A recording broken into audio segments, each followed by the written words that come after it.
Have you ever walked into a room and felt strangely absent? Like you were physically there but socially erased? As if your presence never fully landed?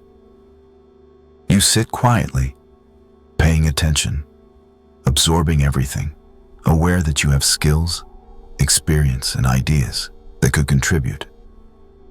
Yet no one turns to you for input, and no one meets your eyes when decisions are made. The room moves on without you. At the same time, you notice others who speak less, contribute less, sometimes even understand less. Yet attention seems to bend toward them effortlessly, and you leave wondering what invisible rule they're following that you never learned. You've probably tried to fix this in the way you were taught was right. Working harder, staying reliable, being more agreeable, more helpful, more honest, assuming that consistency and effort would eventually earn recognition.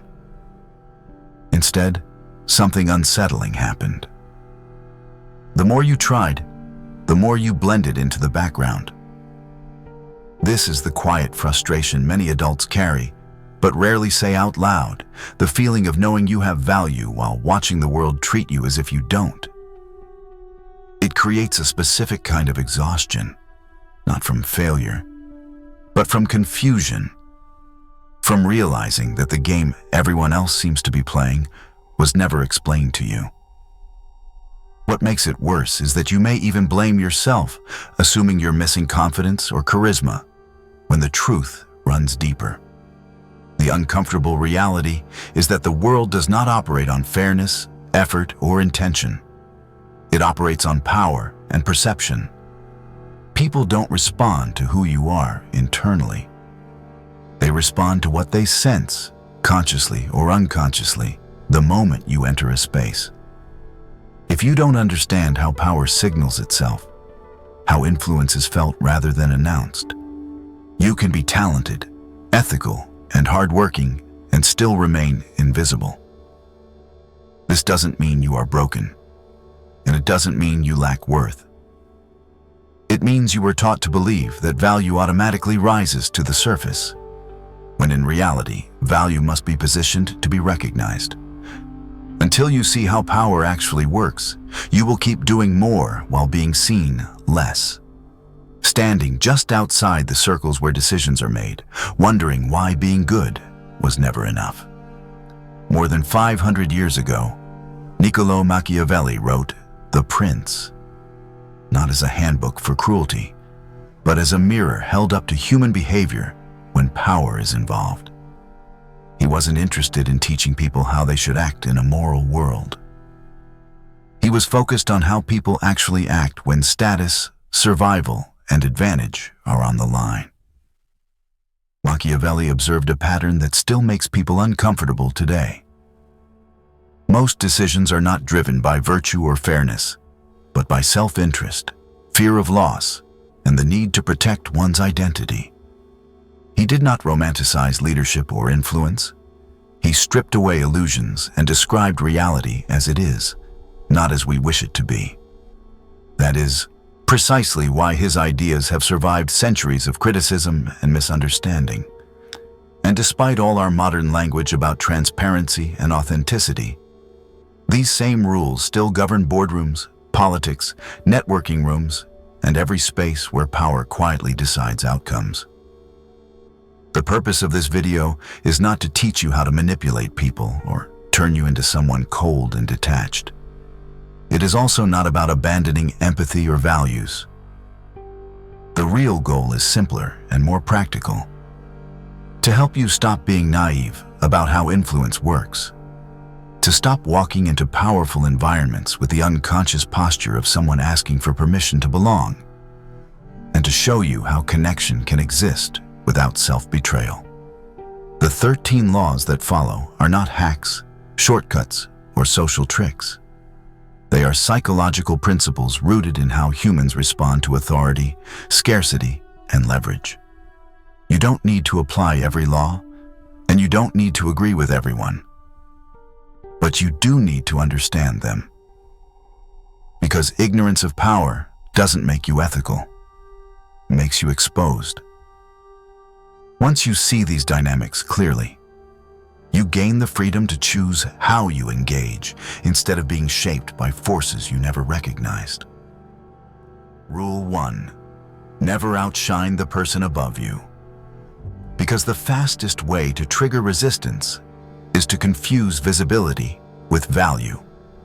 When people meet power, their instinct is to impress, to list achievements, demonstrate knowledge, speak quickly, and fill silence with proof of competence, assuming respect will follow. But inside the mind of someone who holds authority, a quieter and more dangerous question appears. Does this person make me look replaceable? A veteran CEO once summarized it brutally when he said he doesn't fire weak performers.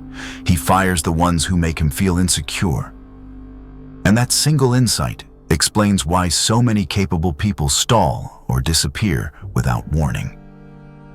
Imagine noticing a flaw in your boss's plan and confidently presenting a better solution in a meeting. No one argues, no one praises you, and days later you're quietly removed from the project. Not because your idea was wrong, but because your timing was. Power doesn't reject talent, it rejects comparison. When your competence becomes a mirror that reflects someone else's shortcomings, even unintentionally, you activate their instinct to protect position, not progress. The smarter move is not to shrink yourself, but to redirect your intelligence. Let the person above you remain the most brilliant voice in the room, while your influence operates beneath the surface. Frame insights as extensions of their thinking. Ask questions that guide them toward conclusions you already see, and allow them to own the credit while you secure access. In environments shaped by hierarchy, attention is dangerous, but placement is powerful, because you don't need to stand under the spotlight to shape outcomes. You need the right seat when the lights turn on. Rule 2. Conceal your true intentions, because the moment people clearly see what you want, they gain the ability to steer you. When others sense that you want a promotion, they keep you hopeful but delayed. When they sense you want money, they slow the process and negotiate from strength. When they sense you crave recognition, they offer praise instead of opportunity. Desire, once exposed, becomes a handle. This is why weak players wear their wants on their faces, while strong players keep them contained. Consider a familiar scenario. Two people meet the same investor. The first opens directly with, "I need funding," and spends the meeting justifying why he deserves it. The second never mentions money. He talks about the market's blind spots, emerging shifts others are ignoring, and structural mistakes that will cost companies dearly in the next cycle. When the meetings end, the follow-up call goes to the second person, not because he asked for capital, but because he didn't reveal that he needed it. Mystery preserved leverage, while transparency destroyed it. This works because curiosity pulls harder than sympathy. When people cannot immediately place your motive, they begin projecting value onto you instead of negotiating against you. The application is subtle but powerful. Enter conversations as if you are already resourced. Speak about patterns, people, context, and outcomes, rather than your personal needs. Let silence do part of the work. Allow the other person to wonder why you're really there and what you might know. In power dynamics, those who explain their hunger lose control of the frame, while those who master restraint quietly control the direction of the game, because the person who governs their desire governs the interaction itself. Rule 3. Stop begging and start becoming necessary, because power is rarely moved by pity and almost never by personal struggle. You can explain how hard things have been, how overwhelmed you feel, how much effort you're putting in. And most people in authority will listen politely, nod with understanding, and then move on without acting. Sympathy is cheap and forgettable. Usefulness is not. Power doesn't reward pain, it protects solutions. Picture this moment. An employee wants mentorship from a senior leader. He could ask for advice, talk about feeling stuck, and hope for generosity. Or he could say, "I noticed our team is losing X every month, and I tested an approach that reduces it." The shift is immediate. Attention sharpens. The conversation changes. Not because he asked for help, but because he offered relief.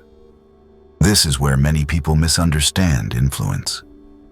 They believe being liked creates opportunity, when in reality being needed creates security. Power does not respond to emotion, fairness, or sincerity the way people expect. It responds to leverage, risk reduction, and outcomes. If you want access to influential people, stop leading with what you want and start studying what keeps them up at night. What are they afraid of losing? Where are they bleeding time, money, or credibility? What tasks do they quietly hate but cannot ignore? When you position yourself as the answer to one of those pressures, you change the dynamic instantly. You are no longer someone asking for a chance. You are someone solving a problem. This is not manipulation, it's fluency in the language power understands. People may forget who impressed them or who they liked, but they rarely forget the person who made their life easier, because being loved fades quickly, while being needed makes you difficult to replace. Rule 4. Know when to disappear, because constant availability quietly destroys perceived value. When you reply instantly, agree automatically, and show up every time you're called, it may feel like commitment. But to power it signals something else, that your time is cheap. Importance is not measured by how often you are present, but by how intentional your presence feels. In high-level environments, scarcity creates gravity. Consider a skilled consultant who never has an open slot immediately, not because he's overwhelmed, but because his value is structured to include delay. No one resents it. They respect it. The same psychology applies to you. When you are always reachable, you become predictable, and predictable people fade into the background. Power respects time because it is the one resource it cannot manufacture. When you give yours away without friction, you teach others to treat it casually. The shift is not about arrogance or playing games. It's about boundaries. Build a schedule that reflects your own priorities rather than orbiting someone else's urgency. Learn to arrive fully prepared, focused, and impactful. Then step back without explanation or guilt. When your presence is selective, it gains weight. Absence creates space, and space creates thought. People begin to notice when you're not there, and that absence starts working in your favor. In the dynamics of influence, being everywhere makes you common. But knowing when to withdraw turns your presence into something that feels earned rather than assumed. Because silence at the right moment that often communicates more power than constant visibility ever could. Rule 5. Become the mirror. Because everyone is attached to their own self-image, even those who appear modest or understated. People in power are rarely looking for debate or correction. They are looking for reassurance that the way they interpret the world is valid. When you challenge that worldview too early, you create friction. But when you reflect it back with clarity, you create trust. Imagine speaking with a leader who frames everything through the language of competition, strategy, and winning. If you respond with emotion, personal stories, or abstract values, the conversation feels misaligned, as if you're speaking past each other. The moment you shift into strategic language, discussing positioning, timing, and advantage, the connection forms instantly. Not because you surrendered your opinion, but because you met them where their mind already operates. People trust what feels familiar. This is why mirroring works when done with subtlety. Pay attention to their speaking rhythm, the words they repeat, and the mental models they use to explain problems. Then reflect those patterns back naturally, without exaggeration or flattery. This is not imitation, it is alignment.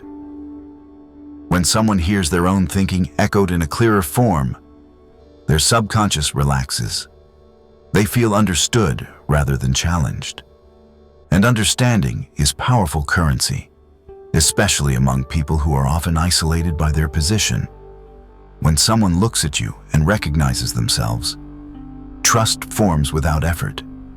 Because in the psychology of influence, being right matters less than being relatable.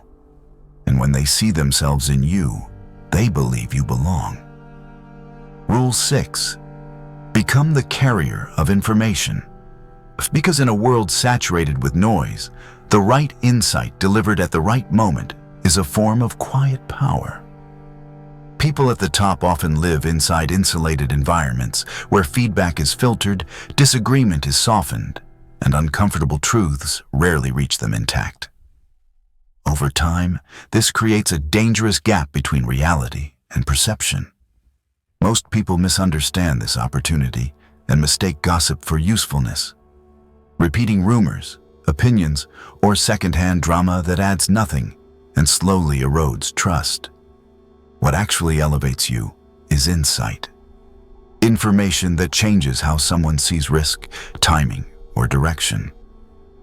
When you bring clarity instead of chatter, you become valuable. Power keeps those who protect it, and the person who delivers truth without theatrics earns a seat closer to the center. The discipline lies in control. Never expose all your sources, and never unload everything you know at once. If your information can be accessed without you, your position weakens. Curate what matters, release it selectively, and always focus on what strengthens the decision maker rather than what entertains them. This is not manipulation. It is signal management in a world drowning in static. When someone associates your presence with awareness, foresight, and early warning, they begin to rely on you without consciously deciding to. In high-stakes environments, people don't remember who spoke the loudest. They remember who warned them in time and helped them see clearly before the cost arrived. Control the flow, protect the source, and respect timing. Because the one who governs how information moves quietly governs their place within the hierarchy. Rule 7. A shared enemy forges alliance faster than shared preferences ever could, because nothing bonds people more quickly than the feeling of us against that. When two people recognize the same problem, the same inefficiency, or the same creeping mediocrity and react to it with equal frustration, alignment forms almost instantly. It doesn't require history or trust. It requires recognition. You might notice this when you quietly agree with someone about a broken system, a culture that rewards shortcuts, or standards that have clearly fallen too low. In that moment, the relationship shifts. Because you are no longer two individuals making small talk, you are part of the same side. This works because shared opposition creates shared identity. However, there is a line that must not be crossed. Influence is not built through constant negativity or complaint. A bond formed only around bitterness collapses quickly. The enemy must be framed with purpose and principle, not resentment. You are not attacking people. You are rejecting dysfunction. When done correctly, this positions both of you as rational actors trapped inside an irrational environment, as builders who see clearly while others settle for noise. That dynamic creates loyalty faster than praise or agreement ever could. People don't trust you because you admire the same things they admire. They trust you because you recognize the same threats they recognize. In power dynamics, naming the enemy clarifies direction. And once someone believes you are fighting the same battle, they stop viewing you as an outsider and start seeing you as an ally. Because we rarely remember who agreed with us, but we always remember who stood beside us against what we despised. Rule 8. Play their dream.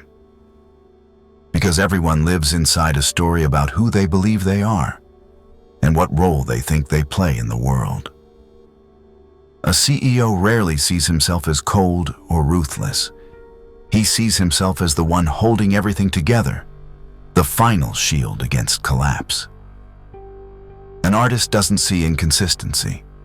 She sees misunderstood brilliance waiting to be recognized. Power reinforces these narratives by protecting people from friction. So over time, their self-image hardens into something they defend instinctively. The mistake most people make is trying to correct that story, pointing out contradictions or offering reality checks too early, assuming honesty will earn respect. Instead, it creates resistance. Influence grows when you step into their narrative, rather than trying to rewrite it. This doesn't mean lying or flattering blindly. It means understanding the role they want to inhabit and positioning yourself as someone who strengthens that role. If they want to be the visionary, you become the executor who brings clarity. If they want to be the mentor, you become the student who listens and applies. If they want to be the rebel, you become the ally who understands the fight. You don't fix their story. You help it make sense. Reality is uncomfortable, and powerful people pay a premium to avoid facing it directly. If you are the person who allows their identity to remain intact while still moving outcomes forward, you become protected. In the theater of power, perception often outweighs correction. Heroes can be replaced, but the character that holds the story together cannot. You don't need to be the center of the narrative. You need to be the piece without which the narrative collapses. Because when someone's dream depends on your presence, removing you becomes emotionally and strategically costly. Rule 9. Become the calm they need. Because people in power are constantly carrying invisible weight.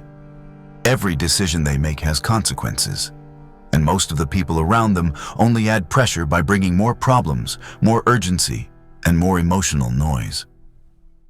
What they quietly crave is not brilliance or passion, but relief. This is why a simple phrase like, "it's handled," can be more valuable than 10 detailed slides or long explanations. Those words signal control, containment, and trust. When someone approaches you, stressed or reactive, and you respond with steadiness and resolution, you immediately separate yourself from the crowd. Power keeps those who reduce its mental load. This does not mean suppressing emotion or pretending nothing is wrong. It means regulating yourself so you don't amplify chaos. When they rush, you slow down. When they escalate, you ground the conversation. You absorb tension and return clarity. Over time, your presence becomes associated with safety rather than stress. Meetings with you feel lighter, shorter, and more productive. In high-pressure environments, people don't remember who spoke the loudest or looked the smartest. They remember who stabilized the situation when things felt uncertain. Calm is not passive. It is functional. It signals competence without performance. When you consistently make someone's world feel more manageable, you become difficult to replace because stress is expensive and relief is rare.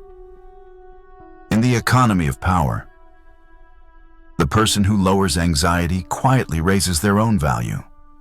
Because reducing pressure for someone above you doesn't just earn appreciation, it creates reliance. And reliance is the foundation of lasting influence. Rule 10. Never fix your identity, because rigidity makes you fragile. Many people cling tightly to a single version of themselves, the leader, the expert, the loyal supporter, believing consistency is strength. In reality, power rewards adaptability, not ego stability. There are moments when leading gives you leverage, and moments when stepping back quietly gives you more control. If you insist on always directing, you provoke resistance. If you insist on always following, you erase your relevance. Influence grows when you can move between roles without emotional attachment. Think of water. It doesn't argue with the shape of the container, yet it fills every space and eventually wears down stone. This is the advantage of formlessness. When you approach power with a rigid sense of self, you force others to adjust to you, creating friction. When you remain flexible, you remove obstacles before they appear. You can be assertive one day and receptive the next, visible when needed and invisible when useful. This is not deception. It is situational intelligence. The strongest people are not those with the loudest identities, but those who can read the environment and adapt without losing their internal compass. In power dynamics, identity is a tool, not a prison. When you have no fixed shape, you are difficult to attack, difficult to label, and difficult to remove. Because what cannot be pinned down cannot be struck directly, and what flows survives, where rigid strength fails. Rule 11. Create dependence, because if someone can replace you without friction, your position is never secure. Many people believe safety comes from independence, from being able to stand alone. But in environments shaped by power, security comes from integration. Look at who actually survives when organizations change, leaders rotate, or priorities shift. It's rarely the most talented individual and almost always the one who holds critical relationships, understands essential processes, or quietly manages a system others rely on but don't fully grasp. That person isn't protected by loyalty or praise. They're protected by necessity. This doesn't mean hoarding information or acting out of fear. It means taking responsibility for things that matter and owning them end to end. Be the bridge between people who don't communicate well. Be the one who understands how work really flows, not just how it's described in presentations. Be the keeper of continuity. When removing you would create confusion, delay, or loss, power hesitates. The principle is simple and unforgiving. No one discards what they cannot function without.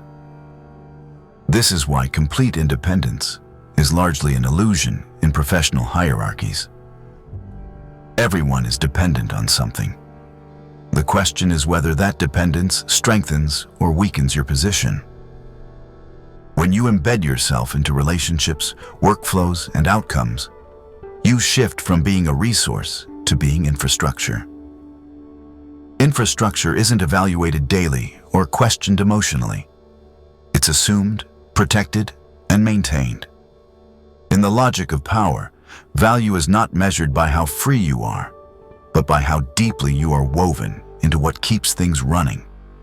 Because what is deeply woven cannot be removed without consequence, and consequence is leverage. Rule 12. Control the options. Because the person who shapes the choices quietly shapes the outcome. When you ask an open question like, "What do you want?" you give away direction and place yourself in a reactive position. Powerful people make decisions all day, and too much freedom feels like burden, not empowerment. What they value is structure. When you present 2 or 3 clearly framed paths, each with defined risks and benefits, you are no longer asking for instruction, you are offering clarity. This is why the person who writes the menu controls the meal, even though the diner believes they are choosing freely. The decision feels autonomous, but the frame has already narrowed the field. This approach doesn't challenge authority. It supports it. You allow the other person to feel in control while you quietly guide the direction beneath the surface. Over time, this shifts how you are perceived. You are no longer someone who waits for orders, but someone who anticipates outcomes and organizes complexity. Power gravitates toward those who reduce cognitive load. In high-stakes environments, clarity is rare and confusion is costly. When you consistently turn chaos into simple, actionable choices, trust builds without discussion. The final decision may not always go your way, but the influence remains with you. Because influence lives in the frame, not the verdict. Those who control the structure of the conversation don't need to argue or persuade aggressively. They shape reality subtly, because in the psychology of power, the real leverage is not in choosing between options, but in deciding which options exist in the first place. Rule 13. Do not need them. Because the final paradox of power is that dependence quietly destroys access. The moment you need approval, opportunity, or validation from someone powerful, that need leaks through your body before you ever speak. Your voice lifts slightly, your words rush, your eyes search for permission, and even if you say the right things, the imbalance is already felt. Power recognizes hunger instantly, and it instinctively pulls away from it. But when you are stable on your own, something subtle changes. Your voice lowers without effort. Your gaze holds without tension. Your presence feels grounded instead of reactive. This is not confidence you perform. It is self-sufficiency you embody. The person who is willing to walk away carries leverage, not because they threaten to leave, but because they genuinely can. Radical autonomy does not mean isolation or arrogance.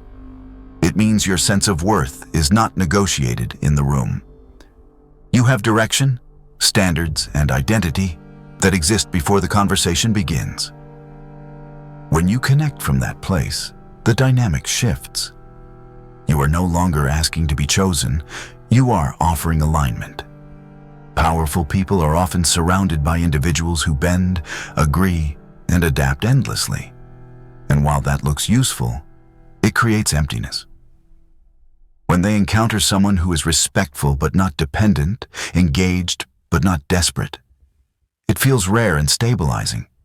That solidity becomes magnetic. In the end, connecting with power is not about mastering techniques or memorizing rules. It is about internal positioning. You stop reaching, stop chasing, stop proving. You enter rooms already whole. You don't walk in hoping for a seat at the table. You walk in knowing who you are, whether the table exists or not.